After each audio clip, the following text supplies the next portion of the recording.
কি খবৰ আপোনালোকৰ? আশা কৰিছোঁ ভালেই। আৰু আমি পথাৰত পূৰা ব্যস্ত, ৰুই ভুই ৰোৱাত পূৰা ব্যস্ত হৈ আছোঁ, যিহেতু আমি এইবোৰ কৃষি কাৰ্যৰ লগতে জড়িত। আচলতে আজিকালি কিছুমান মানুহ খুব সহজতে ট্ৰেণ্ডিঙত গুচি যায়, আৰু সেই গতিকে তেওঁলোকৰ দুখটো সোনকালে অনুভৱ কৰে। আৰু যিসকলে বছৰ বছৰ ধৰি খেতিতে ব্যস্ত হৈ থাকে, আৰু সেইসকল কৃষকৰ কিন্তু এতিয়ালৈকে যোনসকল প্ৰকৃত কৃষক হয়তো এতিয়াও চাগৈ কৃষকৰ আঁচনি পাবলৈ এতিয়াও বহুত বাকী তেওঁলোকৰ।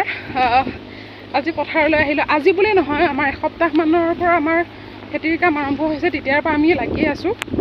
আৰু কিছুমানে হয়তো ক'ব চাগে পথাৰলৈ ছানগ্লাছ পিন্ধি, সেইটো মই দুখিত, কাৰণ মই আগতো চশমা পিন্ধি থাকোঁ যে, সেইকাৰণে এই ৰ'দত মানে মই চকু মেলিব নোৱাৰোঁ।